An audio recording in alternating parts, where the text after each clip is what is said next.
2021년 2월 4일에 발표한 뉴스입니다. 정부에서 뭐라고 발표했냐면요. 그러니까 말도 안 되는 얘기를 했죠. 2025년까지 전국 80만 호를 공급하겠다. 2025년까지 전국에 80만 호를 공급한다고 합니다. 이게 2021년 2월 4일 뉴스고요. 이때 이제 발표하신 분이 홍남기 부총리라 그때 당시 이제 변창흠 국토부 장관이 이제 발표를 합니다. 정부 서울청사에서 2025년까지 전국 80만 호 공급을 한다고 했을 때 많은 사람들이 그랬죠. 지금 이제 2021년인데 4년 남았는데 4년 동안 80만 호를 공급한다고 어떻게 말도 안 되는 소리 아닌가? 그런데 지금 뭐예요? 어떤 일이 벌어지고 있죠? 그죠? 지금은 이런 일이 벌어지고 있습니다. 80만 호 공급한다더니 이제 겨우 17만 호. 이 17만 호도 공급이 확정된 건 아니고요. 80만 호 공급한다더니 이제 17만 호. 17만 호도 이제 공급이 확정된 건 아니고 17만 호를 공급할 수 있는 부지를 확정 지은 것도 아니고 부지를 알아봤다 우리가. 왜? 토지 보상도 안 끝났으니까. 그죠?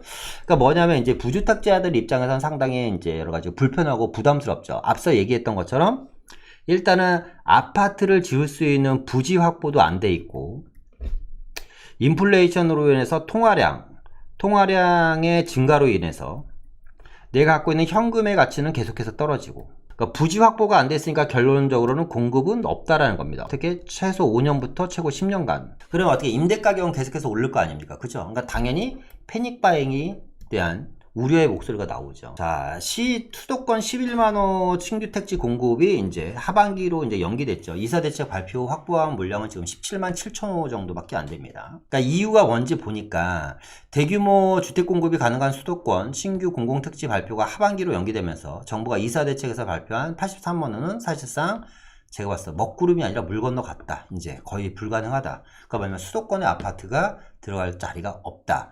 정부의 후속 조치를 종합해보면 이사대책 발표 이후 현재 3개월간 정부가 확보한 물량은 전체 21%인 17만 가구라는 얘기고요. 뭐냐면 2021년 2월 4일날 80만 호 공급을 한다고 했다가 지금 17만 호 정도밖에 이제 물량 확보를 못했다. 물량 확보도 아니고요. 이제 토지 확보죠. 토지 확보도 아니고 토지를 확보할 것 같다라는 겁니다. 아직 이제 보상이 다 안 끝났기 때문에. 그런데 이제 이번에 나온 뉴스는 뭐냐면 택지지구가 이제 쭉 빠져요. 갑자기.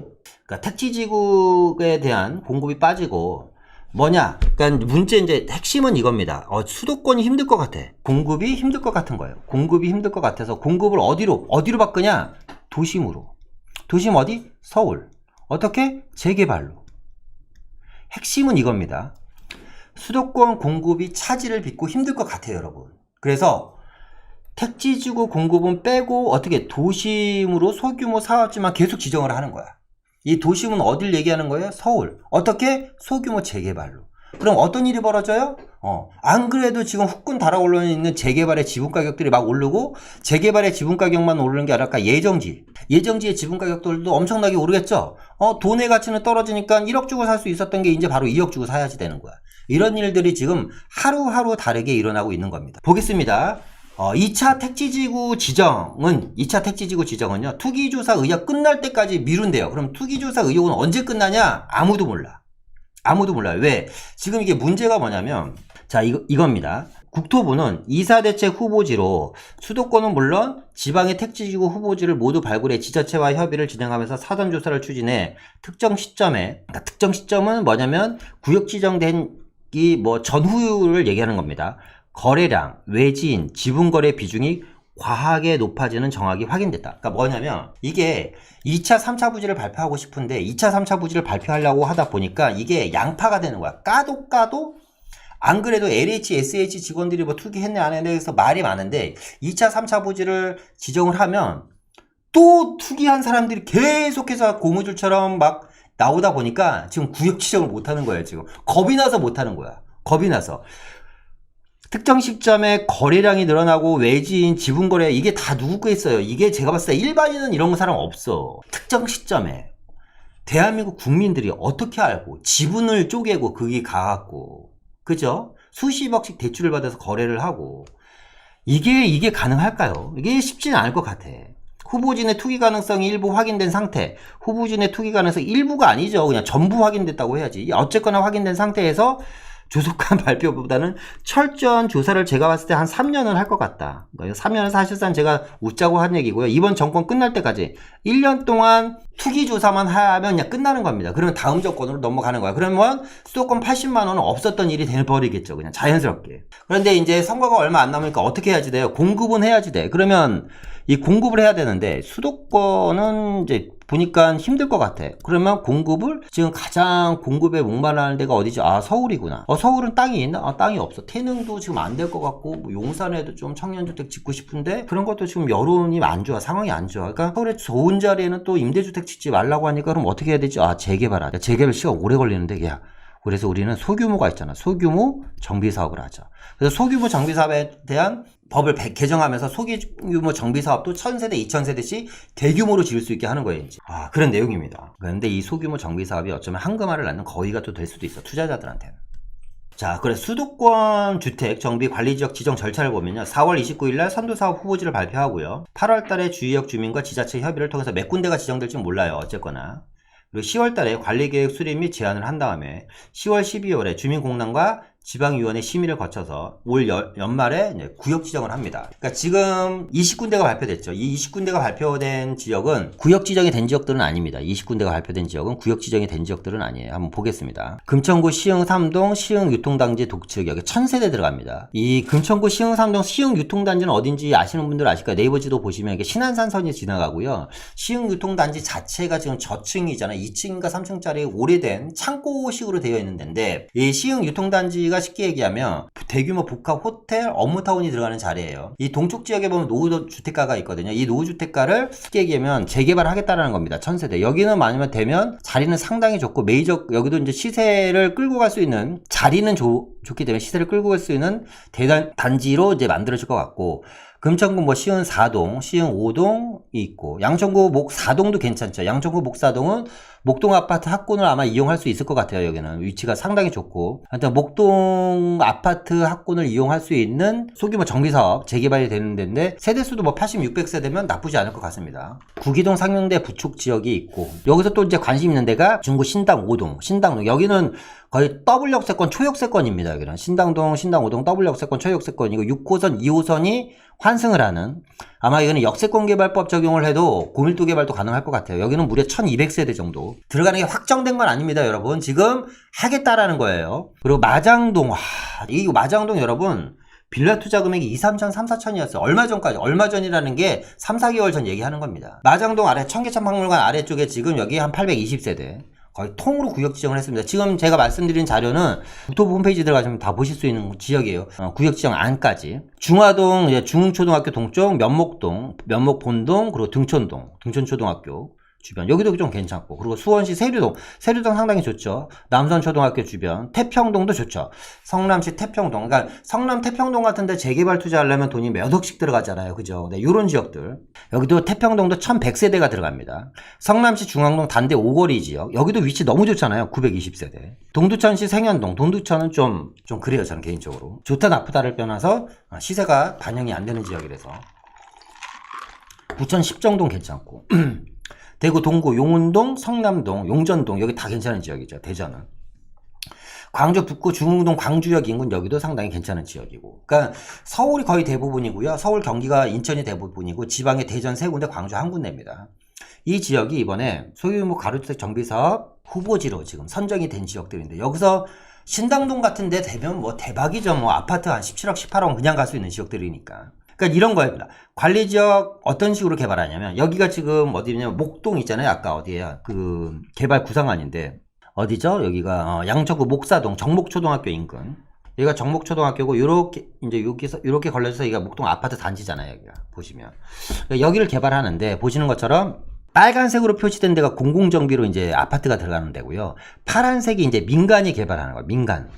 그리고 이제 생활 SOC 도로를 만들어주고 SOC로 이제 편의시설을 넣어주고 도로를 정비해주는 겁니다. 이렇게 개발하겠다는 건데 얘는 장점이 있어요. 뭐냐면 이사대책 영향을 안 받습니다. 그러니까 입주권 이사대책 2월 4일 이후도 현금 청산이 아니라 2월 4일 이후도 입주권이 나올 수 있는 지역이에요. 얘네는. 그러니까 상당히 여러분들이 관심을 가져야지 되는 지역들이지. 이런 지역들 같은 경우. 그러니까 무슨 얘기니까 제가 뭐 이 지역에 관심을 가지셔라 마라 뭐 지금 이 얘기 이런 것보다 여러분들이 큰 흐름, 제가 항상 얘기하잖아요. 뭐가 중요하다? 방향성이 중요하다는 얘기를 상당히 많이 하잖아요. 그죠? 그러니까 방향성을 여러분들이 좀 보시라는 거야. 방향성을. 뭐냐면 택지지구에 공급을 한대요. 80만원. 근데 80만원 공급을 하고 싶어요. 80만원 공급하고 싶은데 땅이 있어야지. 열심히 찾는데 안 그래도 땅 찾기 힘들어서 죽겠고 주민들이 토지 보상 때문에 말썽 일으켜서 진짜 이걸 해야 되나 말아야 하고 있는 상황에 LH랑 SH 사태가 빵 터져. 빵 터지다 보니까 더 이상 할 데가 없는 거야. 그러다 보니까 공급을 해야겠고 공급에 대한 이야기를 해야지 되는데 수도권에서 재개발을 하자니 제일 중요한 건 서울인데 메인이 서울인데 메인의 서울을 재개발을 하자고 하니 이게 재개발 절차대로 하자고 하니까 한 15년 20년 걸릴 것 같아요. 그러니까 뭐예요? 계획이 빠른 조합 설립인가 이후 바로 철거가 가능한 이주 및 철거가 가능한 소규모 정비사업으로 진행을 하자. 그러니까 쉽게 말하면 얘네들이 있는데 가로주택 정비사업이야. 우리가 알고 있었던 가로주택 정비사업은 100세대 200세대 짓는 건데 법이 바뀌어서 가로주택 정비사업도 이제 1000세대까지도 이제 지을 수 있는 거야. 그래서 요렇게 해서 후보지를 발표한 겁니다. 그래서 이런 식으로 공공과 민간이 함께하는 개발 사업을 하겠다. 보니까 2월 4일 이후에 대책도 규제를 안 받아. 그럼 이런 지역들 같은 경우는 여러분 뭐예요? 앞으로 가격들이 상당히 많이 올라가겠죠. 여기뿐만 아니라 2월 4일 이후 공공 주도가 있고 공공 재개발이 있잖아요. 한 59개 지역이야. 그러니까 서울시 전체 지역에 지금 재개발로 몸살을 앓을 가능성이 상당히 높아요. 거기서 웃는 사람이 있고 우는 사람이 있겠죠. 그죠? 그러다 보니 이제 어떤 일이 벌어지냐면 이제 이런 일이 벌어지는 겁니다. 서울 내 빌라 거래량이 4개월 연속 아파트를 추월했다라는 내용입니다. 서울의 빌라 거래량이 4개월 연속 아파트 추월. 서울의 빌라 거래량 4개월 연속 아파트를 추월했다는 건데 이게 뭐가 그렇게 대단한가요? 서울의 빌라 거래량이 아파트를 추월할 수도 있죠. 이게 왜 대단하죠?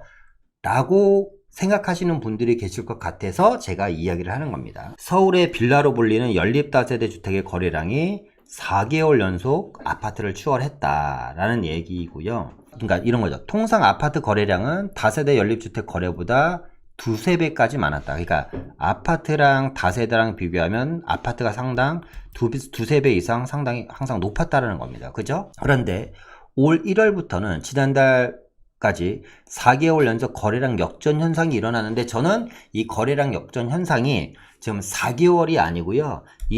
아마 21년 말까지 거래량 역전 현상은 계속해서 지속될 걸로 예상이 됩니다. 왜 그럴 건지에 대한 이야기는 제가 다시 한번 이야기를 해볼게요. 왜 그러냐면 서울시에서 아파트가 차지하는 비중이 주택 전체, 주택을 100이라고 쳤을 때 아파트가 차지하는 비중이 60입니다.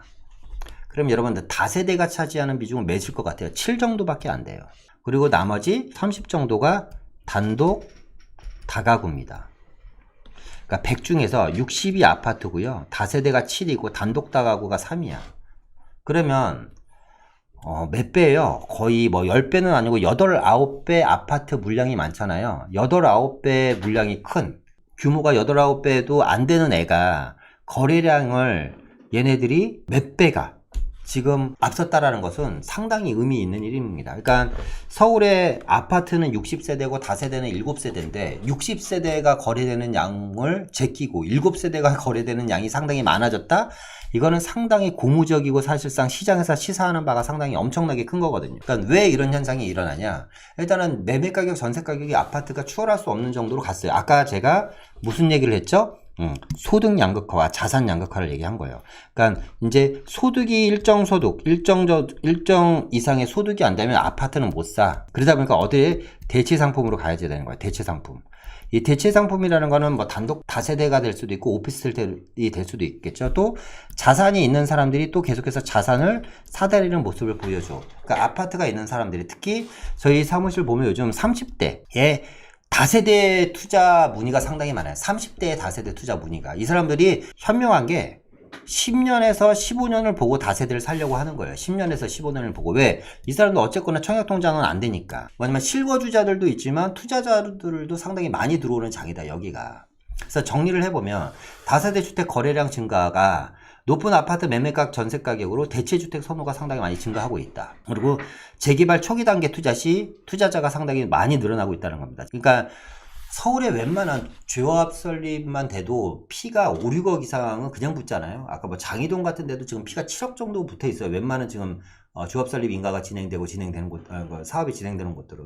그러다 보니까 소액 투자를 원하시는, 뭐 1, 2억 정도로 소액 투자를 원하시는 분들 중에서 입지가 좋고 노후도가 어느 정도 나온 도심권에 이런 재개발 초기 단계 투자자들이 상당히 많이 늘어나고 있습니다. 특히나 현금은 더 이상 현금으로서의 가치가 없다라고 인식하시는 분들이 특히 젊으신 분들일수록 많고, 투자를 해봤던 젊은이들, 특히 주식이라든가 요즘 비트코인 투자를 많이 하셨던 젊은이들일수록 이런 부동산에도 상당히 공격적이더라고요. 또 하나는 아파트 같은 경우는 공시가가 높다 보니까 상당히 이제 부담스럽잖아요. 그러니까 이런 다세대들 같은 경우는 낮은 공시가가 상당히 낮고, 또 재개발이 돼서 이 철거가 되면 주택 공시가에서 빠지잖아요. 그러니까 건물이 없어지고 나대지만 않기 때문에. 그러다 보니까 재개발에 대한 선호도가 좀 더 높고, 또 재건축 같은 경우는 또 돈이 원체 많이 들어가는 데다가 문제는 뭐냐면 2년 거주에 대한 요건을 채워야지 되는데, 재개발은 그런 게 없다 보니까 사실상 많은 분들이 좀 선호를 하는 겁니다. 제일 중요한 건 좀 이런 것 같아요. 다세대도 아는 분들이 야 다세대?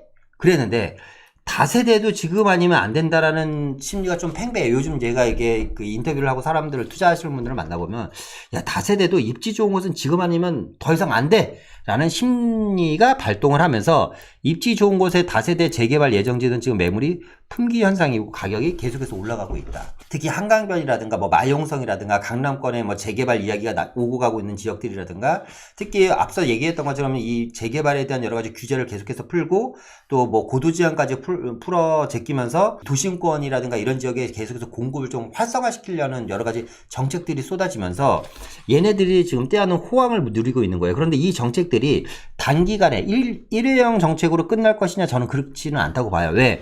결국 서울이라는 거대한 도시에 공급은 꾸준하게 해야지 되는데, 이 공급할 수 있는 길은 뭐예요? 개발밖에 없거든. 누차 얘기하지만 이 개발을 하기 위해서는 원자재의 가치가 상승할 수밖에 없다. 원자재는 뭐예요? 단독다가구 다세대, 그리고 재건축 아파트죠. 그죠? 그러니까 아파트 시장만 보더라도 재건축이 되는 아파트와 그렇지 않은 아파트의 격차가 점점 벌어진다. 아파트를 지을 수 있다는 아파트를 짓는 원자재에 대한 인식이 증가하고 있다. 뭐 여러 가지 학습이라든가 공부라든가 아니면 결과물을 통해서 다세대는 그냥 내가 알고 있는 다세대가 아니라 아파트를 지을 수 있는 원자재구다. 그럼 원자재에 대한 희소성이 높아지는 거잖아요. 그죠? 그러니까 토지가 없기 때문에 서울시 안에서. 그러다 보니까 여러 가지 복합적인 원인에 인해서 다세대의 주택 거래량이 계속해서 올라가고 있다. 이런 내용입니다.